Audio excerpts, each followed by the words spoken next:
When many people hear about ocean plastic, it's usually in the context of the Great Pacific Garbage Patch. The idea that there was this giant trash island in the ocean was one of the things that got so many people paying attention to ocean plastic in the first place. The Great Pacific Garbage Patch is in the open ocean. You cannot see land anywhere nearby. So when you see pictures like this, where there's clearly mountains or maybe islands in the background, that is obviously not the Great Pacific Garbage Patch. And then when you start looking, you see that the majority of these are fake. Most of these are probably honest mistakes, but then there are other ones which are obviously photoshopped, like this one, which is clearly just using a picture of a landfill or something. The question here is, what does this thing actually look like if it doesn't look like any of this? And why is everyone using photos of it that are of something else?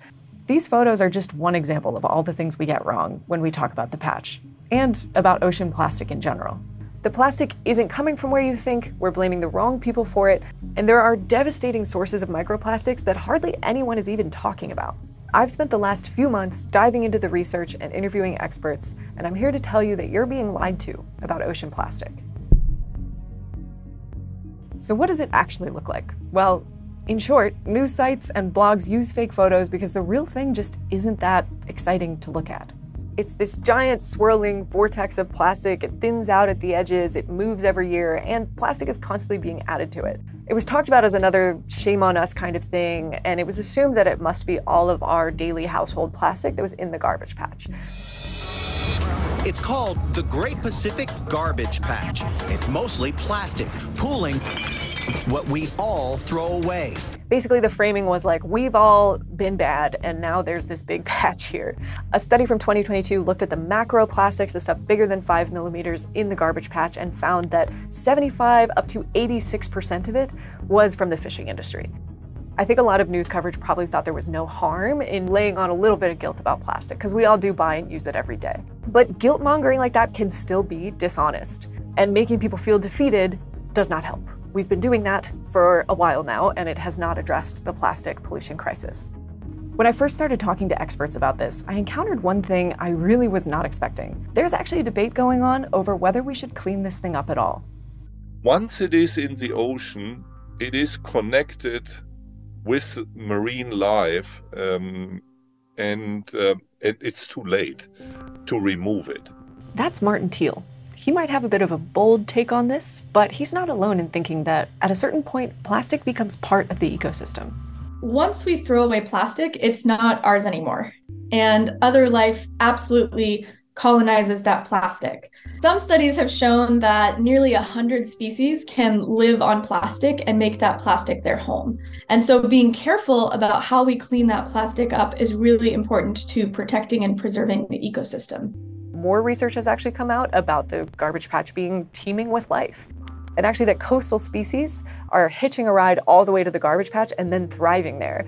Scientists have also found plastic-eating microbes that can turn polyethylene into CO2, although in small quantities.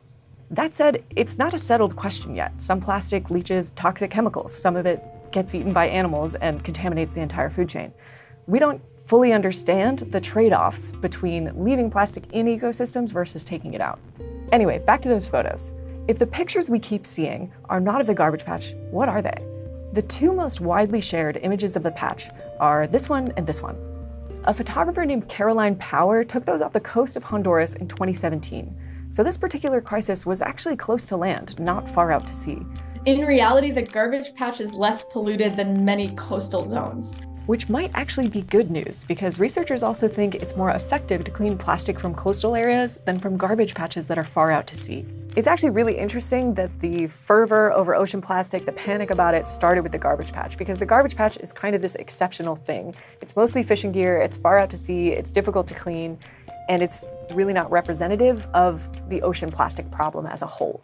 Closer to shore, you see more of what you'd expect: water bottles, wrappers, all kinds of consumer packaging.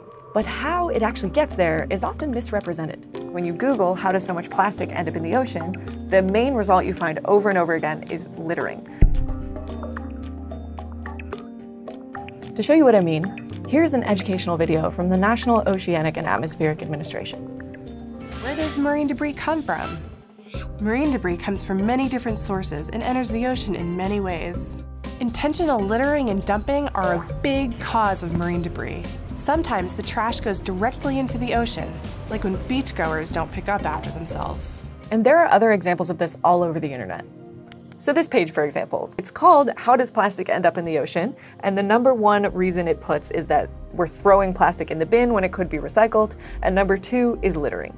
Both of those are just not a majority of the problem here. This is the European Environment Agency, and it says poor waste management and careless littering on land are 2 of the main causes of the problem. Littering is responsible for a very small percentage of the overall plastic in the environment. Based on this graph from the OECD, you can see littering is this teeny tiny blue bar here, and mismanaged waste, not including littering, is this massive one at the bottom.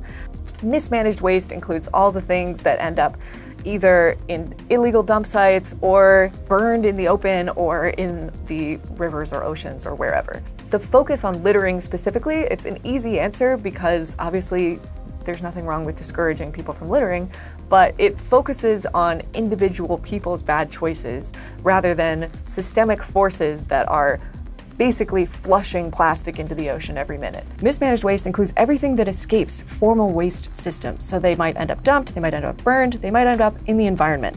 We're not even talking about landfills here. If it's landfilled, that's managed waste. According to the OECD, 82% of macroplastic leakage into the environment, so that's land, air, and sea, is the result of mismanaged waste.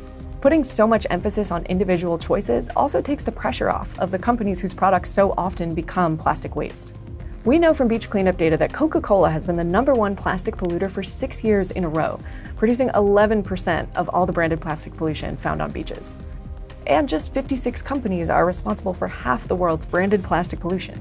So I read Coca-Cola's sustainability report, and most of the emphasis for their solutions is on recycling.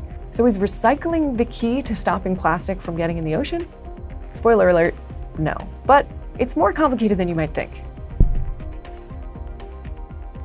We know at this point that big lies were told about recycling, and they were told because the plastics industry had a PR problem. In 1969, there was a quote from the American Chemical Society saying, "It is always possible that scientists and engineers will learn to recycle or dispose of waste at a profit, but that does not seem likely to happen soon on a broad basis." And boy, were they right. Globally, recycling rates are less than 10%, and they've been stuck that way for decades now. Keep in mind, the amount of recycled plastic we make globally has quadrupled in 20 years. We're recycling more than ever, it just can't keep up. I think we need to show a graph here. So if you look at what goes into the ocean, items that actually have a chance of being recycled are hard plastics made of just one thing. This report calls them rigid monomaterials, but you can see they make up just 18% of plastic leakage into the ocean. These other 2 massive categories, they make up a vast majority of the plastic in the ocean, and those are just not widely recyclable items. You might hear people say that they're technically recyclable, the technology exists, but it's just not economically viable and it's not being done at a large scale. So the industry has known at this point that mixing together different types of plastics makes them unrecyclable. They've known it for more than 50 years, and they've just kept doing it. But either way, what we're looking at is less than a fifth of ocean plastic having even the potential to be recycled. So graphs like this really brought it home for me that this is one of the biggest lies about the ocean plastic problem, is that somehow we can recycle our way out of it. When such a tiny fraction of what's going into the ocean is even maybe recyclable, we need to talk about different ways to solve this problem. Recycling was doomed to fail because it was given an impossible task, and the impossible task was to just keep up with limitless plastic consumption. However, it's not exactly completely fake either, and that's something I'm encountering more and more in my everyday life when I talk to people about this. So there's been so much coverage of recycling being a scam that people think it doesn't matter at all, that they shouldn't even try. The reality is that headlines saying recycling is a scam or totally fake are misleading. You know, it gets framed as an either or. Either we only need recycling and only recycling will fix this problem, or recycling won't fix this problem at all. We should absolutely give up on it. And I quite simply disagree. It is not an either or, it is a yes and. Yes, we need recycling and we need overall reduction. One of the reasons recycling hasn't worked so well is because of low collection and sorting rates, and convincing people that it's totally fraudulent will just make that problem worse. So PET, plastic #1, and HDPE, plastic #2, are legitimately recyclable. Though the rates of plastic recycling for like all plastics is less than 10%, for those 2 plastics it's closer to 30%. And we could double that in the US by just doing a better job collecting plastics. We just need to stop thinking that recycling plastics gives us license to consume as much as we want, and stop accepting the industry line that is perfectly circular. It's meant to be a last resort for plastics we can't eliminate, and it still comes with some environmental trade-offs. There is no hiding the fact that our recycling system is not working very well right now, but that doesn't mean we should give up on it. If anything, it means that we need to invest in it and make it work. As you can see, this is messy. We want magic pills and silver bullets, a perfect solution for all these problems, and that's just not going to happen. And it's about to get messier because we need to talk more about microplastics.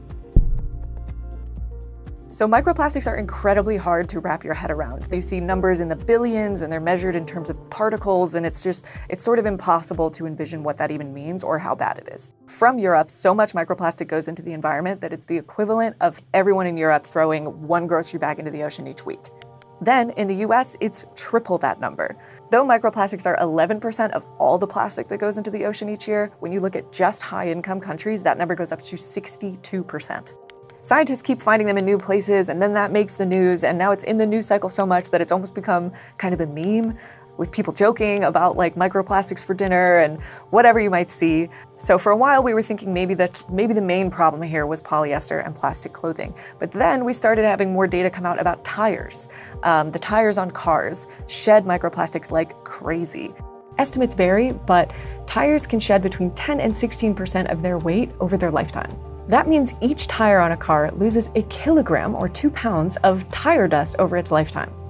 We also know that the heavier a car is, the faster its tires wear down, which means the more microplastics go out into the environment. So that means like the big SUVs, Americans tend to drive really big cars. Those are creating higher numbers of microplastics. It's estimated that 9% of all plastic pollution going into the ocean is from tires. And right now there's just no way of catching it. So textiles remained a problem, then we added tires to the list. But the craziest thing is that after that, a report came out that said that there was a new source of microplastics we hadn't been calculating correctly, and that if their math was right, it created more microplastics than all the other ones combined, more than tires and personal care products and clothing combined. And that source is paint. So according to this report, about 40% of paint ends up in the environment. And the craziest thing is that 37% of paint is plastic polymers. Like the composition of paint is plastic. We're painting our walls with plastic. When I heard that lots of microplastics came from paint, I had assumed that was mostly from ships. But actually marine sources were not even a majority of the microplastics that end up in the environment, and a lot of it is from buildings. About half the paint applied in European lower-income countries will eventually leak to the environment. That is mind-boggling to me.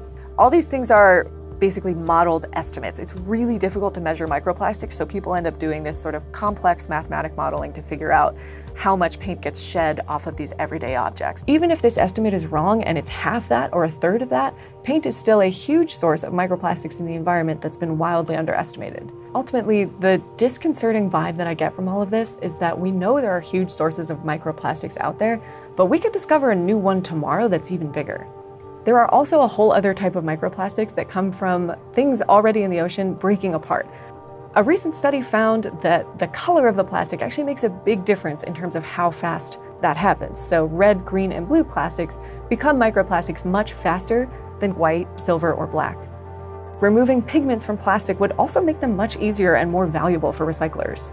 But of course, nixing red caps and green bottles and all of that would mean brands giving up some of their brand power. So now we're getting to the really big questions. How do you compel massive institutions that benefit from plastic to change their ways?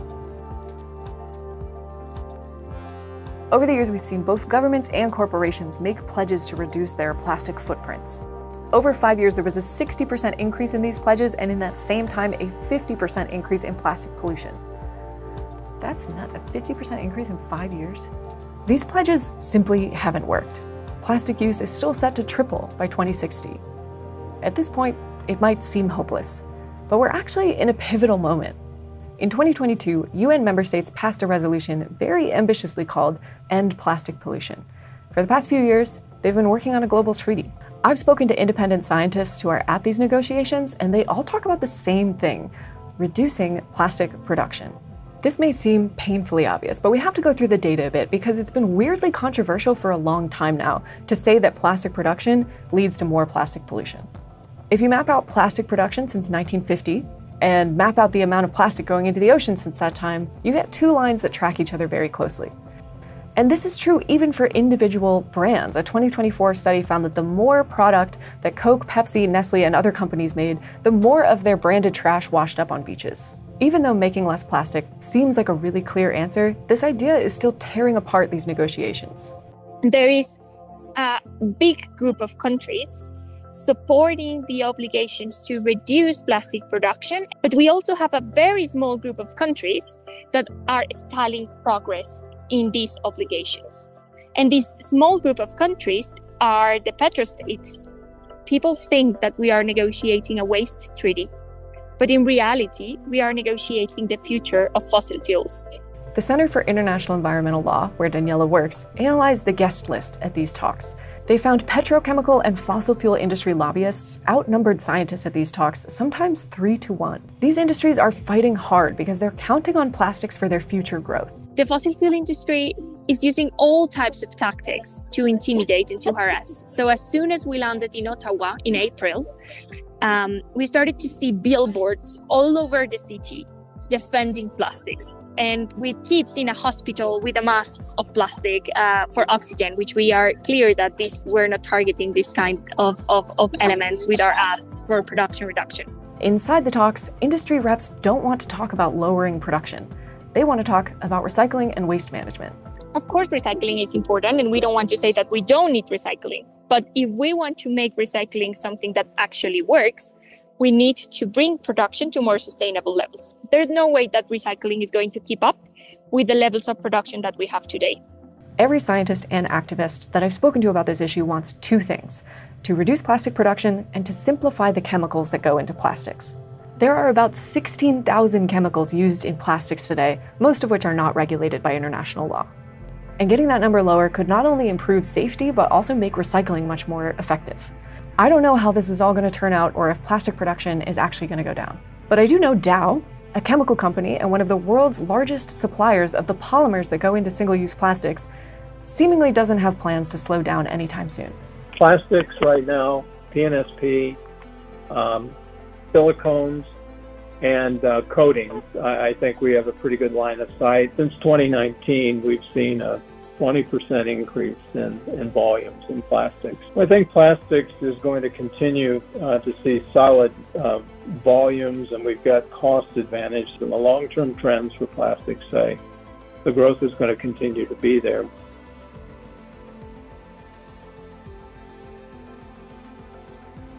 If you're wondering where I got all this information, check out the link in the video description. I'm sharing a reading list of all the reports that I used to put this together. And for more Truth Complex, subscribe to Business Insider on YouTube.